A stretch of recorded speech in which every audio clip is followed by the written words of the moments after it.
ఉగ్రవాదులు మళ్లీ పంజాబ్ను టార్గెట్ చేశారు. ఈసారి ఏకంగా భారత వైమానిక స్థావరంపైనే గురిపెట్టారు.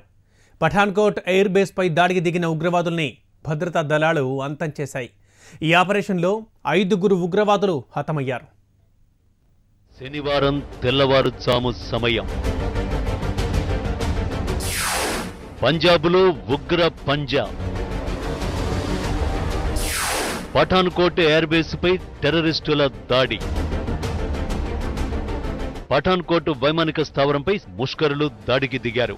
తెల్లవారుజామున ఎయిర్ బేస్లోకి చొరబడేందుకు సైనిక దుస్తుల్లో వచ్చిన 4 టెర్రరిస్టులు ఒక్కసారిగా దాడి చేశారు.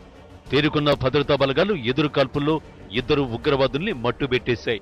మరో 2 ఉగ్రవాదులు వైమానిక స్థావరంలోకి ప్రవేశించగా వారిని వేటాడి అంతం చేశాయి.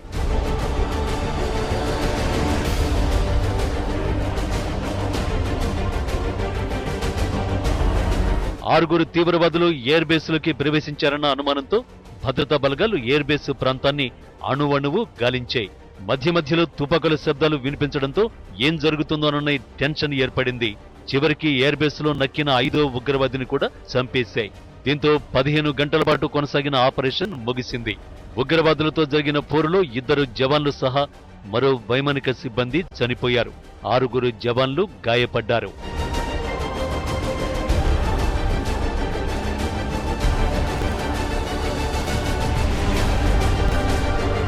దాడులకు పాల్పడింది జైషే మహమ్మద్ సంస్థగా అనుమానిస్తున్నారు.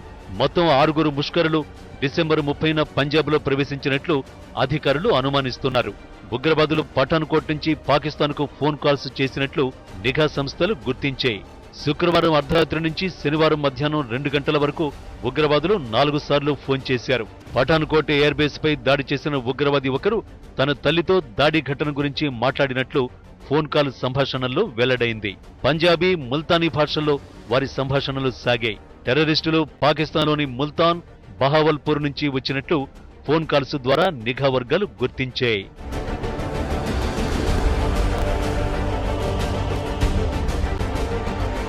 పఠాన్కోట్ ఎయిర్ బేస్ MiG-21 యుద్ధ విమానాలకు నిలయం. పాకిస్తాన్ సరిహద్దుకు 20 కిలోమీటర్ల దూరంలోనే ఉంది.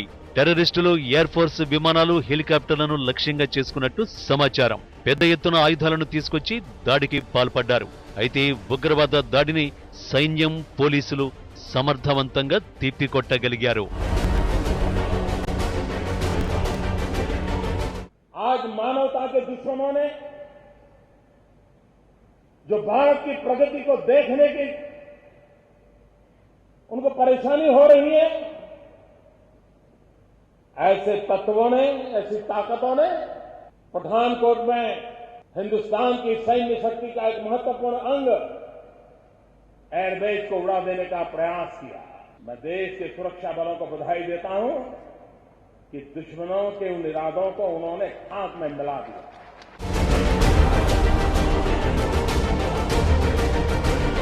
వైమానిక స్థావరంపై ఉగ్రవాద దాడిని కేంద్ర హోంమంత్రి రాజ్నాథ్ సింగ్ ఖండించారు. పొరుగు దేశాలతో సత్సంబంధాలు కోరుకుంటామని, అలాగని భారత్పై ఎలాంటి ఉగ్రవాద దాడి జరిగినా ఊరుకోబోమని, దీటైన సమాధానం ఇస్తామని హెచ్చరించారు. पाकिस्तान हमारा पड़ोसी देश है।